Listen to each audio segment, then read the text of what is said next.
Today we're checking out the three-step pedal from Mooer. Let's see how it sounds.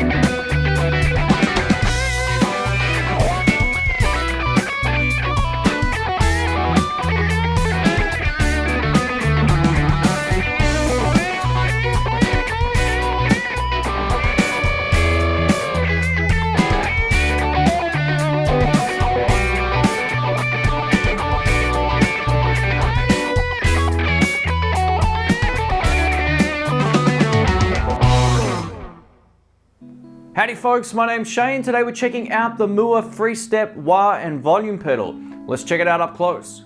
Here's the pedal up close. As you can see, it's quite a bit smaller than your regular Jim Dunlop wah pedal. It'd be about half or just slightly larger than half the size of a Jim Dunlop Crybaby. And the cool thing about this particular pedal is they put the actual power input at the top instead of on the side. That's a huge criticism of mine on the Jim Dunlop pedal, so I really like the fact they've put this at the top. Being that it's a smaller pedal, it should fit on your pedal board nicely, and the pedal actual power won't get in the way coming out of the side next to one of the jacks over here. So I think that's a really good addition. Now there's a few different modes you can run this particular pedal in. You can see over here we have a couple of selection switches.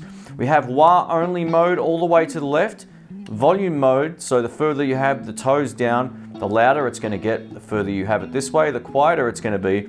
And then wah and volume mode as well, which you can essentially cycle through both. Now let's start with volume mode. So essentially you can set the threshold for the volume both at its minimum and maximum by using these two controls over here. So if you want the volume to completely cut out, you've got that option, or you can have it just from off. So it saves you using your volume control on your guitar. It's a really cool thing to get those volume swells, and we'll check that out in the video as well. This pedal also works in wah only mode as well. So same thing, simply put your foot down, start moving it, and it will click on. The sensor pads are actually under here. Turn it off, you do this sort of the same thing. You just kind of tap that and it will turn back into a bypass mode. Now if you're on wah and volume mode, you can use it exactly the same way as I just described. It will cycle between the modes basically by pushing all the way down and then taking your foot off, it'll go back to volume mode, or if you do it again, then you move this way, it'll go back to wah mode. It's pretty cool. Here's the underside of the pedal. It also runs on 9-volt batteries as well, if that's what you're into. Or as I mentioned, you can also run it on an AC adapter, which is the way that I'll be running it in this video. A huge thanks to Mooer for sending this out. That's right, Mooer, not Mooer. Aussies don't pronounce ER words properly. We put an A on the end. I know a lot of people commented on that last time. So that's just the way we pronounce ER words. So yeah, if you want to find out more about this, all links will be on screen and in the description below. I'll give you my thoughts at the end of the video as well. I'll also post an Amazon affiliate link down in the description. Let's get into it. All right, let's get into it. I'm playing my PRS SE. I've dialed in some dirty tones. We'll also try it clean as well.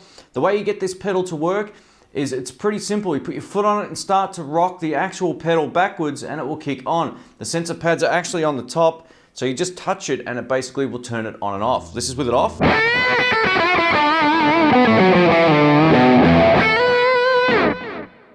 Now with it on.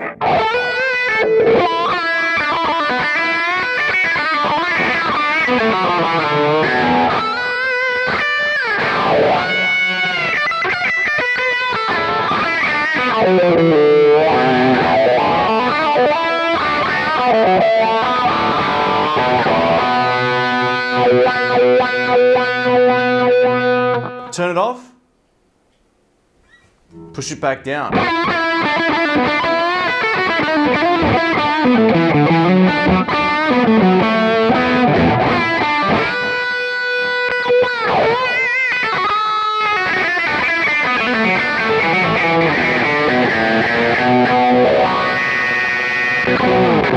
All right, over to volume mode on the pedal now. This is really cool because you get two separate dials on the side of the pedal that allows you to set the minimum and maximum volume. So the maximum volume I've got all the way up and the minimum volume I have so it doesn't completely cut out. You can have it completely cut out if you want, but that's not the way I want to run it.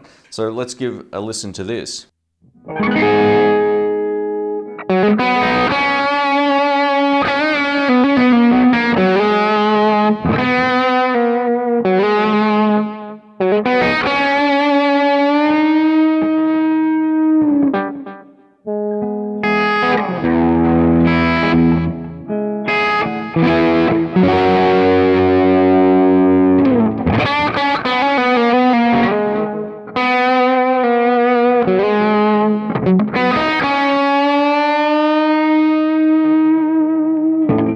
So you can play some rhythm guitar with your foot back and it will turn the volume down.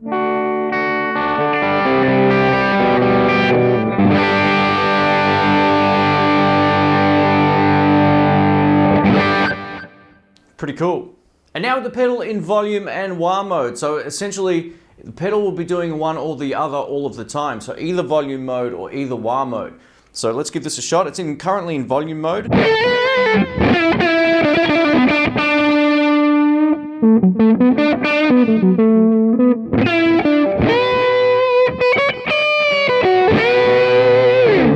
Now to get it into wah mode, click down.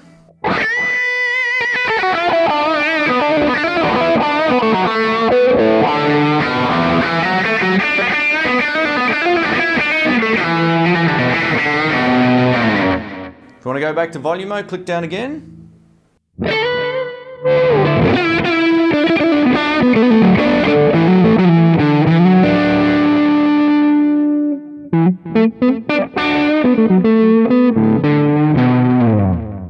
Over to some cleaner tones now. Let's have a listen to how the wah sounds.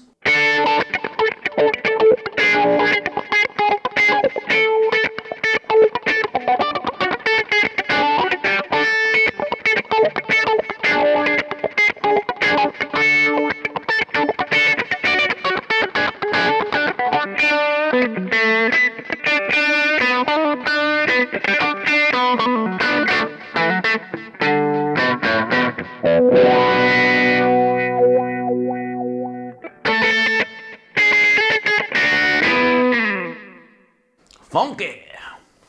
Thanks for watching, guys. My name's Shane. What do I think of this particular pedal? I loved it in wah mode. I could play that all day. I'm a huge wah pedal fan. I have been for years. This feels great under the foot. It's nice and easy to turn on and off. You don't really have to clunk anything down, and it just sort of works, and that's what's great about it. In volume mode, now this is where I think it really shines as well, because it just feels very natural bring your foot up to bring the volume down and put your toe back down to bring the volume back up. And the flow of it actually feels really intuitive, which is something that sometimes these volume pedals don't get right. Maybe it's the fact it's not as mechanical as a regular pedal. Maybe that has something to do with it. I'm not 100% certain, but it definitely feels good in volume mode. Now, if you're using the pedal in wah and volume mode at the same time, it will take you a little bit to get the feel of switching between modes. It took me a little bit of time off camera to get that right, but now that I got it, it's easy. It's just a little bit different to what you might anticipate if you've been using, say, a regular volume pedal or a regular wah pedal. Because it's both, it does that, but differently. So yeah, you've got to get used to that. These pads are a little bit different, and I gotta say, I actually really like the idea of this. I think it's pretty cool. Lastly, I love the fact they've put the actual power input at the top of the pedal instead of on the side, which is where you'd find it on a lot of Jim Dunlop pedals. And that is a really, really big plus for me, especially when, you know, I always find like the jack and the power input can get in the way of each other sometimes. But having it on the front or the top is just an awesome design. So overall, I'm gonna give this a thumbs up. Thanks again for watching. If you have any comments or questions, please leave them below and I'll get back to you as soon as I can. Let me know your thoughts on this in the comments as well. Like I said, all the links will be on screen and in the description below as well. Thanks again for watching. Don't forget to subscribe and I'll catch you soon. See ya.